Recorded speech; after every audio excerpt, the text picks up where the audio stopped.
Assalamualaikum warahmatullahi wabarakatuh. Kami dari kelompok 2 ingin mempresentasikan fungsi dan kedudukan Undang-Undang Dasar 1945. Kami beranggotakan 5 orang.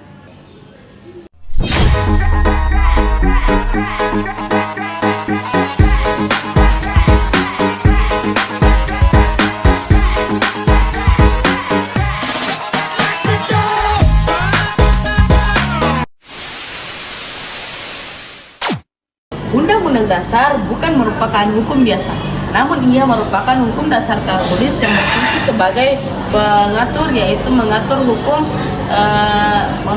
yang berlaku dalam sebuah negara dengan memastikan apakah hukum tersebut sesuai dengan kondisi awal yang pada akhirnya harus dapat dipertanggungjawabkan sesuai dengan ketentuan Undang-Undang Dasar 1945.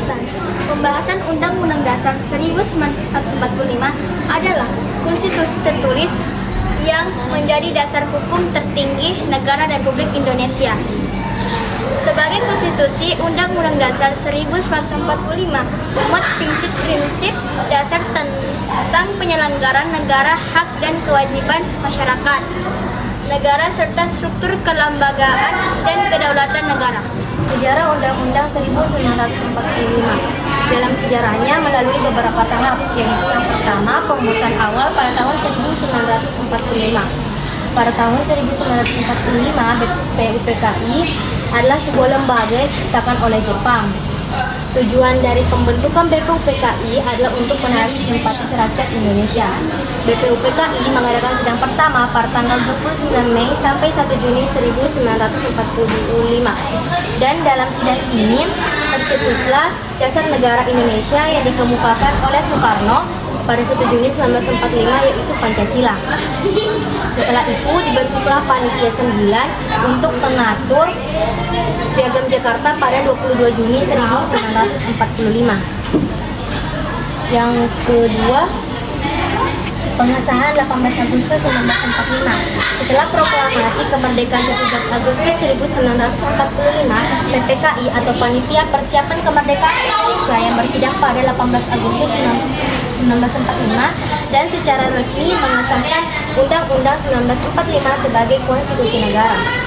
Namun, Piagam Jakarta diubah dengan menghapuskan 7 kata, yaitu dengan kewajiban menjalankan syariat Islam bagi pemeluk-pemeluknya untuk menciptakan sebuah dasar negara yang lebih inklusif. Yang ketiga, pemberlakuan sementara dan pergantian Undang-Undang 1945 pada tahun 1949 sampai 1959. Pada periode RIS atau Republik Indonesia Serikat, terjadi konstitusi yang berlaku adalah konstitusi RIS pada tahun 1949 sampai 1950. Setelah itu, Indonesia kembali menjadi negara kesatuan pada 17 Agustus 1950 dengan Undang-Undang Sementara 1950 menggantikan UUD 1945. Yang keempat, Dekret Presiden 1959. Karena situasi politik yang tidak stabil, pada 5 Juli 1959, Presiden Soekarno mengeluarkan dekret presiden yang memberlakukan kembali UUD 1945 sebagai konstitusi negara. Amandemen dari tahun 1999 sampai tahun 2002. Pasca reformasi 1998, UUD 1945 juga melalui 4 kali, yaitu pada tahun 1999, tahun 2000, 2001, dan 2002. Amandemen ini bertujuan memperbaiki sistem pemerintahan dengan penambahan elemen-elemen seperti pembatasan masa jabatan presiden, kewenangan DPR, penghapusan DPA atau Dewan Pertimbangan Agung, serta penguatan otonomi daerah. Setelah amandemen tersebut, Undang-Undang 1945 tetap menjadi dasar konstitusi negara Indonesia.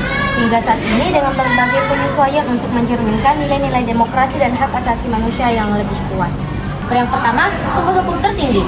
Undang-Undang Dasar 1945 menjadi dasar dari segala peraturan undang-undang di Indonesia. Semua peraturan di bawahnya harus sesuai dan tidak boleh bertentangan dengan Undang-Undang Dasar 1945. Yang kedua, konstitusi negara Undang-Undang Dasar 1945. Ia berfungsi sebagai konstitusi negara dan mengatur berbagai aspek penting dalam kehidupan berbangsa dan bernegara, termasuk hak dasar warga negara, sistem pemerintahan, dan pembagian kekuasaan. Yang ketiga, pedoman penyelenggaraan negara. Undang-Undang Dasar 1945 berfungsi sebagai pedoman bagi penyelenggaraan negara, termasuk bagaimana lembaga-lembaga negara seperti Presiden, DPR, dan MPR, dan Mahkamah Konstitusi menjalankan tugas dan fungsinya. Yang keempat, landasan hukum pembentukan perundang-undangan. Semua undang-undang peraturan pemerintah dan peraturan lainnya harus berlandaskan pada undang-undang dasar. Karena jika tidak, itu akan diuji oleh Mahkamah Konstitusi dan dinyatakan tidak sah. Yang kelima atau yang terakhir, memberi legitimasi pembentukan undang-undang 1945. Ia memberikan legitimasi bagi pemerintah yang sah di Indonesia. Setiap tindakan pemerintah harus didasarkan pada mandat yang diberikan oleh undang-undang dasar. Merupakan konstitusi yang mendasarkan seluruh tatanan hukum, politik, dan sosial di Indonesia.